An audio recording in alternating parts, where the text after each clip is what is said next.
make Gilmer great hat on.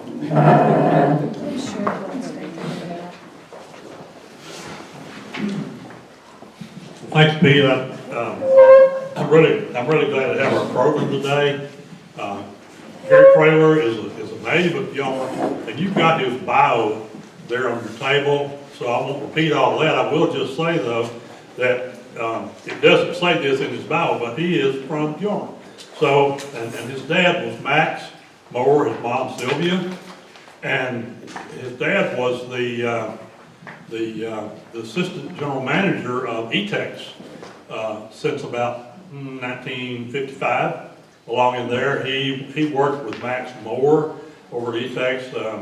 Gary said their first office was there on Trinity Street, just south of the Baptist Church there, where it used to be Gilmer Flower Shop. So Gary was in the class of 1972 here at Gilmer, and he has been a great resource for Gilmer in his fundraising and his grant program. And so now I'll turn it over to Gary Traylor. Gary? Steve, thank you very much. Appreciate that so much. It is always good to be in Gilmer. I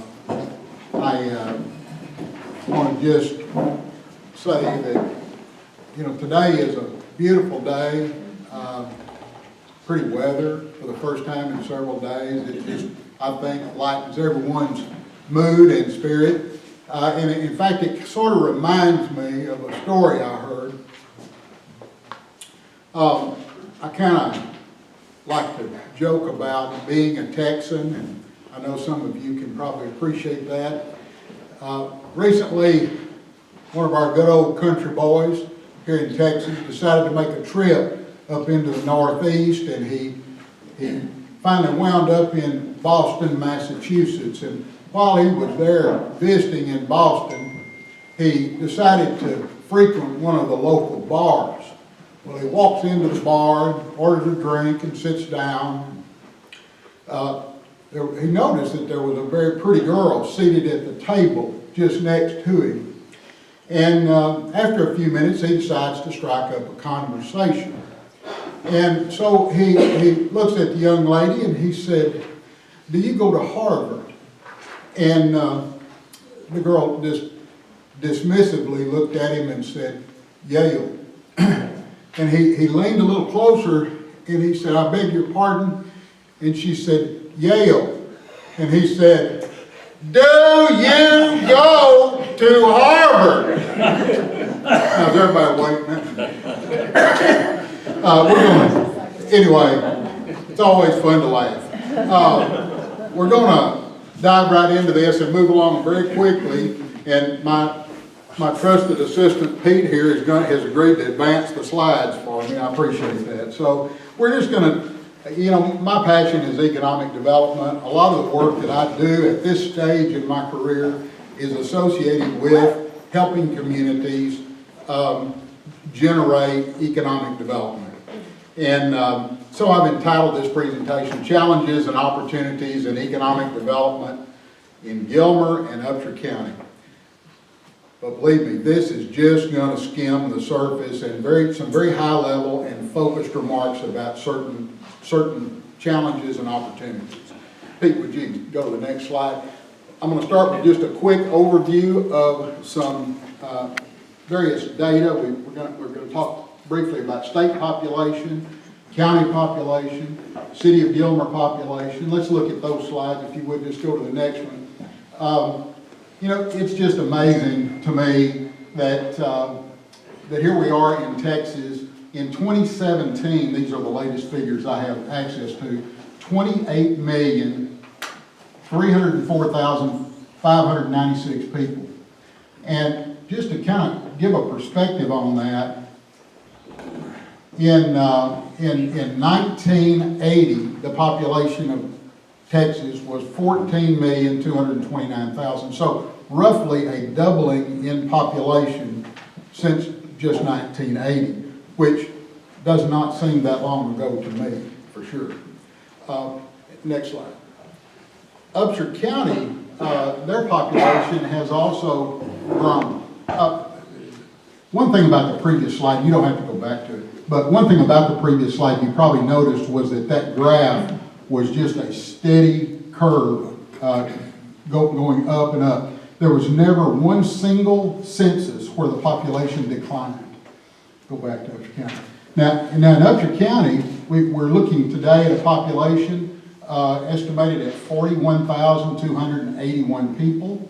But, you know, it is not just a straight or just a smooth curve. There have been times in history when population has increased, certainly over the previous census, and other periods where it has declined. I think we're showing 4 different 10-year periods where the population actually declined. But if you look at the chart from 1980 forward, what you will see is that the population of Upshur County has trended right along with the state, growing and growing and growing. And I think currently, you know, there's a couple of reasons why some of that may be happening. But one is the continued expansion of the city of Longview in a northward direction, which is actually seeing people live in homes that are being built actually in Upshur County, but who are sort of part of that Longview suburban area there on the north side of Longview. In addition to that, more and more people of my generation are looking to places like Gilmer to retire, and certainly you've got people who may have grown up here or maybe not, maybe they just heard about this beautiful forested area of lakes and resources and friendly people and have decided to retire here. A lot of folks coming out of the urban areas. Going on to the next slide, this is Gilmer's population. And Gilmer's population has been less,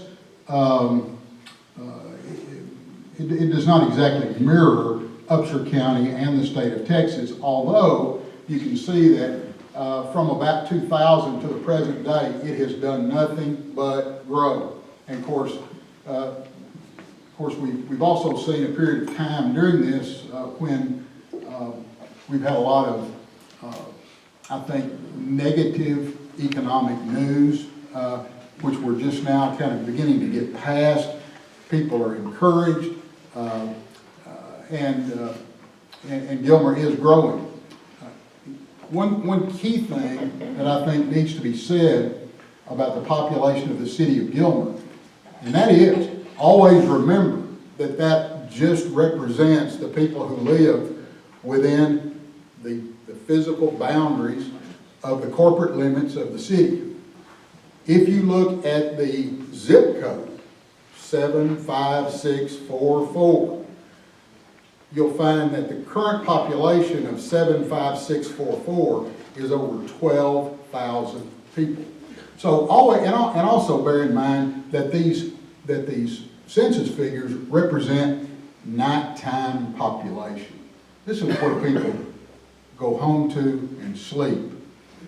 Gilmer also has a daytime population, and it may be larger than the figure that's listed here. I know, for example, in Tyler, where I live, we have a census population of about 100,000 people, but a daytime population that, depending on certain variables, fluctuates between 200 and 300,000 people in the daytime. So a lot of people commuting in there to work and shop and do other things. And then, of course, this is just a summary chart that just shows, I plotted just the time frame from 1980 to the present day. Again, Texas roughly doubling in population. Upshur County, close to a 50% increase in population. And the city of Gilmer has been stable during this period of time. So I also want to talk real quickly, because it kind of ties to some other things I want to mention, with Texas Education Agency data. And if you would advance that, Pete, to the next one. This just shows the fact that Upshur County is home to a number of different school districts. And we're going to talk about recent enrollment figures for these different areas. Now, if all the schools in Upshur County were added together, the current enrollment for the most recent period reported by the Texas Education Agency is 7,177 students. And if you look back to the year, I guess that's 20, I believe it's 2000, sorry. I believe that is, I need to get my glasses fixed, but 2009. on the left is 2009, I'm sorry. Thank you very much. One of the things you see here, though, despite the growth in the county population, the growth in school enrollment doesn't seem to be exactly the same. And there may be school people here that can comment about that, but it may represent, you know, a change in the average family size. It may have to do with family composition changes that have occurred during this period, but it reflects a fairly level number there. Go to the next one. And then, of course, for Gilmer ISD, the same thing is true during the same time period, 2375 at the beginning, and then 2,421 today. So, but it is a positive number. And how about looking at this chart? This really is a list of all the school districts in Upshur County with their, and Mr. Hamilton, I think this is Payne's data, I believe. But what we're showing here is all of the schools in Upshur County have more students today than they did in 2009, except for two. And one of those is a Big Sandy, which has suffered about a 6% decrease, and the other is Union Grove, which is off only 1%. So school populations, I mean, those are really not very significant numbers. School populations have just been very steady over the last 10 years. Now, in view of our population, in view of school enrollment, in view of other things, I want to kind of explore 4 different areas of the economy that are certainly marketing opportunities or represent challenges to try to sell the city of Gilmer. That is, to people to come here and live, or to come here and bring a business, or to work and continue to grow not only population, but more importantly, things like tax base and so forth. And the first one I want to talk about is Lake Gilmer. And go ahead and just go right on. You know, Lake Gilmer is such a tremendous asset here in this community. You know, it represents an assured long-range water supply. Greg, it's been said before, we've got about a 50-year, we shouldn't run out of water for 50 years based on the water that's in that lake. Excellent water quality. Now, nobody's talking about drinking the water in the lake because it's not drinkable. It's not treated water. I was talking to someone the other day, and we were talking about Gilmer, and we were both from Gilmer. I said, what is the very first thing you used to do after being away at college and you come home to your mother's house? He said, I went to the cabinet, I got a glass, and went and got a glass full of the best water I have ever tasted anywhere.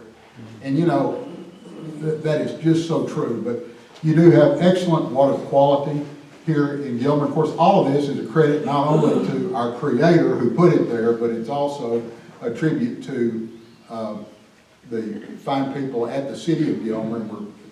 I know Tim is here today, Mayor Tim Marshall, as well as Greg Hudson. And they do a wonderful, wonderful job protecting that. Also, you know, Lake Gilmer represents recreational opportunities. Just people are drawn to these lakes to fish or to have other water activities. They are an attraction to people to come and visit the community, and they also, I think, are appealing to companies that want to locate here. It's just an additional attribute that the community has. Also, the lake provides an opportunity, I think, for additional potential residential opportunities. I didn't call attention to this when we were talking about population a few moments ago, but, you know, if you recall, and you've got the slides on your tables out there, if you recall, the population of Gilmer in 1980, I believe was 5,167 people. But it was prior to that 1980 census that the annexation, which a major annexation at that time of Pine Acres occurred, and all those homes were brought into the city, and of course that played a role in increasing the population of the city. So, but certainly Lake Gilmer, because of the setting out there and beautiful scenery and the abundance and of available land for development, does represent a place where there can be very attractive potential residential opportunities. But, you know, at the same time, let's talk about some challenges that are associated with Lake Gilmer. One is the fact that the lake currently doesn't generate much revenue. I don't know if it generates any revenue, but it certainly has an expense because it's not yet paid for. And that debt, I think, is scheduled to roll off in 2034, maybe, Greg, something like that. So throughout all of these years, it's kind of like a savings account. Every year, the city is putting money into Lake Gilmer by retiring the debt that was incurred to build Lake Gilmer. And so I know that eventually there needs to be some way that Lake Gilmer begins to not only provide an assured long-range water supply, but also there needs to be ways found for it to generate revenue. And there certainly is an additional challenge there. We talked about the fact that water is not treated, and we need pipelines and so forth that cost money. Cost of a permit from the Army Corps of Engineers to maybe allow full or at least partial access to the shoreline to try to induce or incentivize additional development and attraction of possibly homeowners or home buyers to locate there. Let's go to the next slide. I want to touch on broadband real quick. Gilmer is so blessed to have the high-speed internet service that is available here. E-Tech's fiber deployment within the city of Gilmer is a tremendous asset to the community, and it's going to be looked back upon as a very long-range, positive vision that the people at E-Tech's had to provide fiber to the homes in Gilmer. It supports a growing need for high-speed internet. And according to Charlie Cano, who I visited with kind of in preparation for this, he says what a lot of people don't know is that everybody sells the internet. Everybody sells all these newfangled technologies, and they talk about the fact that, you know, we need to move everything into the cloud. And people seem to think that, you know, we need to start concentrating more on wireless and moving into the cloud. But y'all need to know something. The cloud is not up there.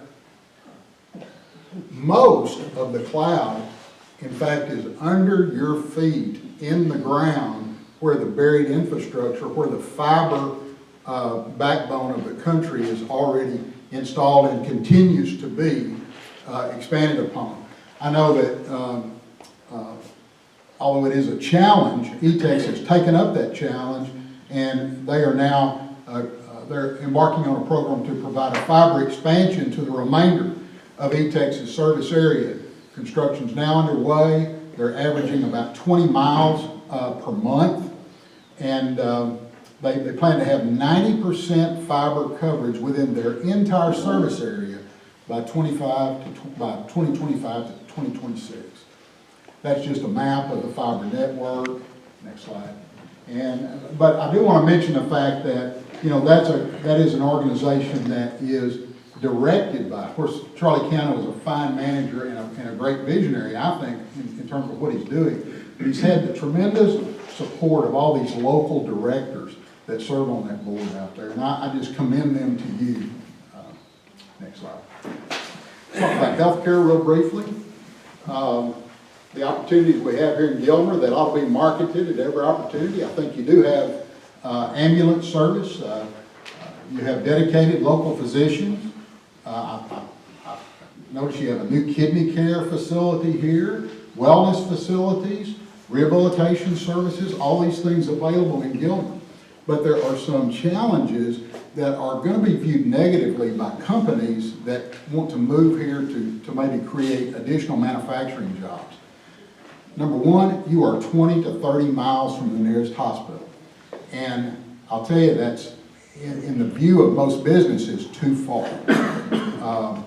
Secondly, I understand there may be some emergency care facilities that are either open or in the process of opening in Gilmer, but you need to insist upon and pursue until you find the right partnership, a local 24/7, 365-day-a-year emergency care facility here in Gilmer, so that if people have a stroke or people have a heart attack, or during that initial few minutes after something like that happens, that they can be seen by qualified personnel with the proper equipment that can possibly save their lives. Next slide. Let's talk about workforce development. I tried to save my last 5 minutes for that. This is a chart put out by Bloomberg. If you're wondering how the economy is doing in terms of employment, this is a great chart. What you see at the top, the blue line, represents the people in this country that are employed. Over 155 million people now. This has pretty much erased the problems we had during the Great Recession that started in about 2008. You see unemployment there dipping down nationally to just over 5%. And in December 2018, Upshur County recorded a 4% unemployment rate. 4%. Now, that's one of the reasons that I put the words at the end of this, are we at full employment? And I can tell you that I believe we are definitely at full employment, just due to problems a lot of businesses are having right now with turnover and job retention. And I think that's going to continue. We're kind of seeing a labor shortage. We're going to continue to see some problems like this as we go forward. But let's talk about workforce development for just a minute in that context.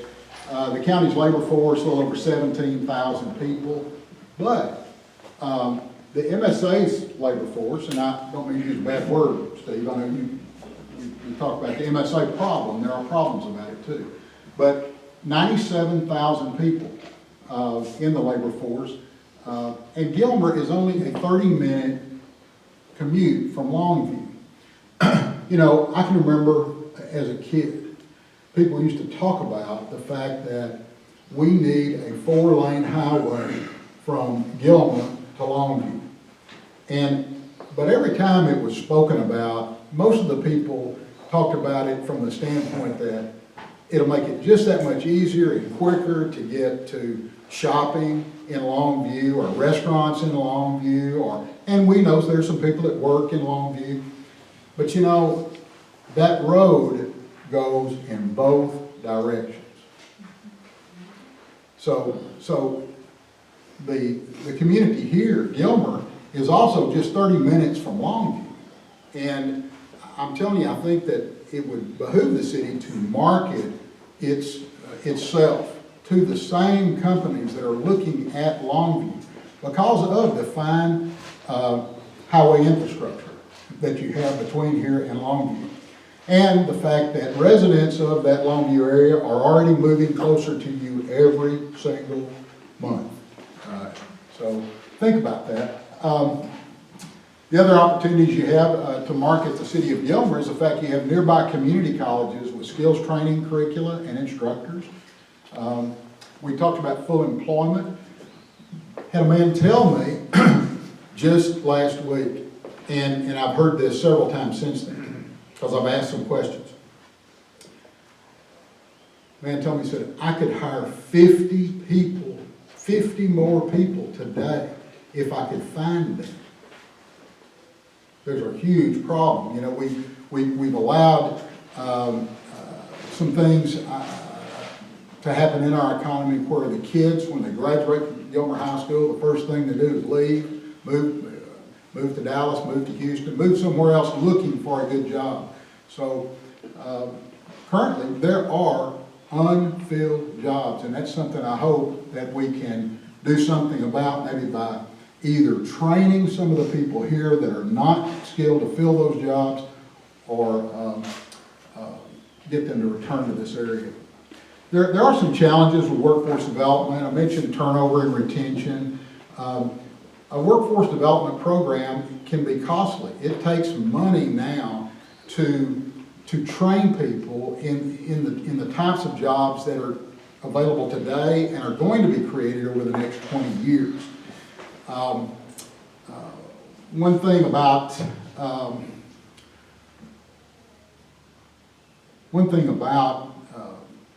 that type of program is that, you know, when I was a kid and I was a student at Gilmer High School, we had vocational agriculture, we had auto mechanics, we had distributive education and vocational office education and some of those types of things.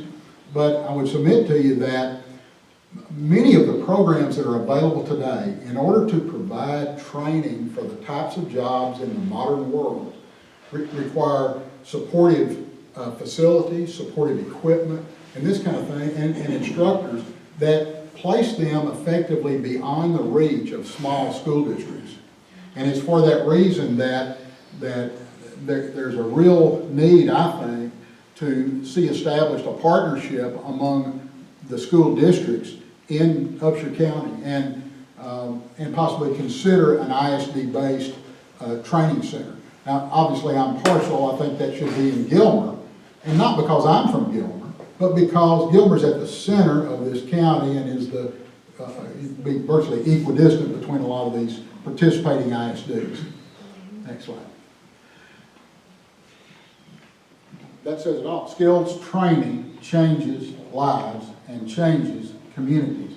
We need to make sure that we've got kids out here that have got the skills to satisfy the requirements of a 21st century economy. These are slides that I put together recently for Mineola Independent School District. They are actually involved actively in promoting a skills training initiative. They're in Wood County. And they're trying to do this on the basis of a shared services model. And Mr. Hamilton, I'm sure you see all of that, and you have seen some of these things before. Next slide, please. They're right now trying to form partnerships with Glendale, Van, Grand Saline, Fruitvale, Edgewood, Raines, Alba Golden, Yantis, Winsboro, Quitman, Hawkins, because that is about a 25-minute commute around Mineola. Next slide. They're proposing the construction of a 25,000 square foot skills development center to be located in Mineola on a site provided by the Mineola Independent School District. They're proposing to operate under a shared services model that would take advantage of economies of scale, provide new training opportunities to students, curriculum and instructional support to be provided by Tyler Junior College.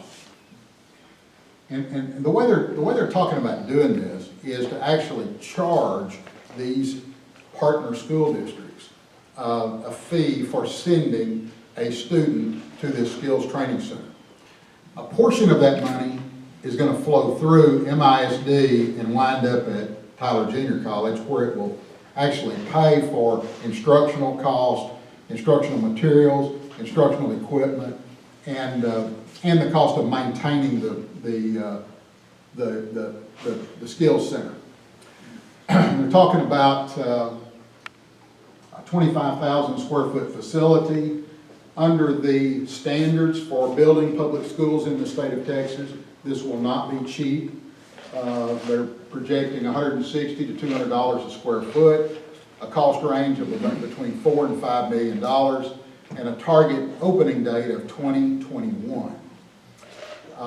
Right now, the way we're trying to go about financing this project is for about half of this cost to be paid for by Mineola ISD, and then about 50% to be paid from grant funds, and other contributions. We're going to be working with Mineola, the Mineola Economic Development Corporation, and MISD to seek grant funds from the U.S. government, from the Economic Development Administration, and to pull all that together to fund the construction of that building.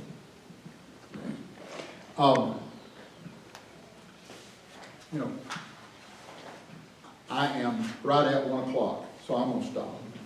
But thank you today. It's good to see all of you. Enjoyed being here. I hope some of this gives you some ideas that, hey, let's do something. Let's get busy and continue to grow the city of Gilmer and Upshur County. Thank you so much.